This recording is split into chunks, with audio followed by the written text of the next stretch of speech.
মৈৰাবাৰীৰ এখন বিদ্যালয়ত প্ৰধান শিক্ষকৰ গুণ্ডাগিৰি। শ্ৰেণীকোঠাত পাঠদান চলি থকা সময়তেই গুণ্ডাগিৰি প্ৰধান শিক্ষক আব্দুল লতিফৰ। বিগত এসপ্তাহে বিদ্যালয়ত উপস্থিত হোৱাৰ প্ৰতিবাদ কৰাৰ বাবেই এগৰাকী সহকাৰী শিক্ষকক মাৰপিট কৰে প্ৰধান শিক্ষক আব্দুল লতিফে। তাঁতিকটা পথাৰ প্ৰাথমিক বিদ্যালয়ত সংঘটিত হৈছে এই ঘটনা।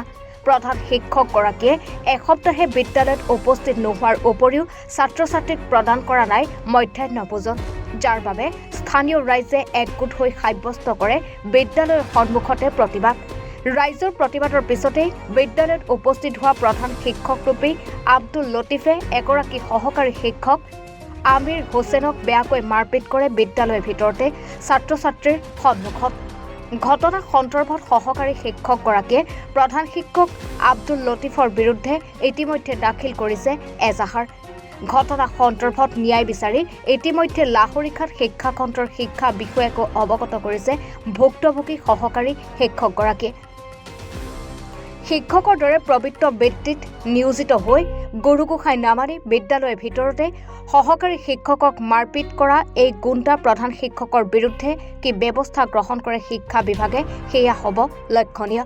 উল্লেখ্য যে বিদ্যালয়ত সময়মতে উপস্থিত নোহোৱা এইগৰাকী প্ৰধান শিক্ষক আব্দুল লতিফে ছাত্ৰ ছাত্ৰীক পাঠদান কৰাৰ সময়ত মানুহৰ ঘৰে ঘৰে লৈ ফুৰে চাহৰ জুতি, যাৰ বাবে নিয়মীয়াকৈ উপস্থিত নাথাকে বিদ্যালয়ত এইগৰাকী প্ৰধান শিক্ষক।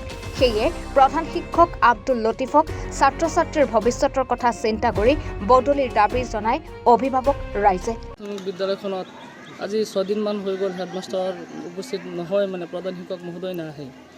আৰু স্কুলত যি মধ্যাহ্ন ভোজনৰ সামগ্ৰী আছে সেইবিলাক পৰ্যাপ্ত পৰিমাণে ষ্টুডেণ্টে নাপায়। আৰু যোৱাকালিও স্কুলতে খোৱা বোৱাৰ ব্যৱস্থা হোৱা নাই, আজিও এতিয়ালৈকে হেডমাষ্টাৰ উপস্থিত নাই আৰু খোৱা বোৱাৰ কোনো ব্যৱস্থা হোৱা নাই। কি নাম হেডমাষ্টাৰজনৰ? আব্দুল লতিফ। আব্দুল লতিফ। সেই কি বিদ্যালয়ত কেইদিন ধৰি নাই? আপোনাৰ 21 তাৰিখে আহিছিলে, 21 তাৰিখৰ পিছত আজি 30 তাৰিখৰ ভিতৰত এদিনো নাই।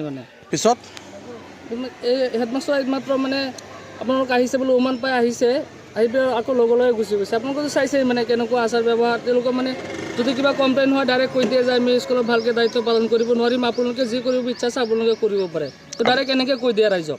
ৰাইজক যদি কিবা সোধে ৰাইজক দম দিয়ে, ধমকি দিয়ে, জেলত ভৰাই থ'ব, এইটো কৰিব সেইটো এনেকৈ চলি আছে আৰু বহুত দিনৰ পৰা এইটো। আজি কেইদিন হ'ল তেওঁ স্কুলত নহয়?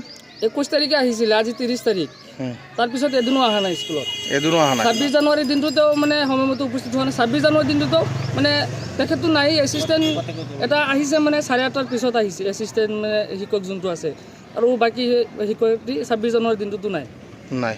আপোনালোকে বিভাগীয় কৰ্তৃপক্ষক এই বিষয়ে অৱগত কৰিছেনে? বিভাগীয় কৰ্তৃপক্ষ আগতে কমপ্লেইন বহুত কৰা আছিলে, কিন্তু একো হোৱা নাই। একো নহয়? একো নহয়। কিয় বিভাগীয় কৰ্তৃপক্ষ মেনেজ হৈ আছে নেকি ইয়াৰ লগত? ইয়াৰ বিষয়েতো আমি ক'ব নোৱাৰোঁ।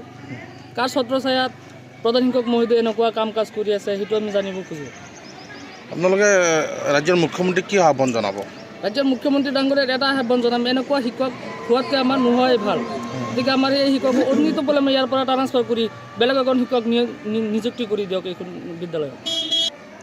লগতে ৰাজ্যৰ মুখ্যমন্ত্ৰী ডাঙৰীয়াক অনতিপলমে অনুৰোধ জনাইছোঁ, আমাৰ এইখন বিদ্যালয় ষ্টুডেণ্টৰ ভৱিষ্যত অন্ধকাৰত গৈ আছে, গতিকে ইয়াৰ বিষয়ে কিবা বিহিত ব্যৱস্থা কৰিব লাগে মুখ্যমন্ত্ৰী ডাঙৰীয়াক।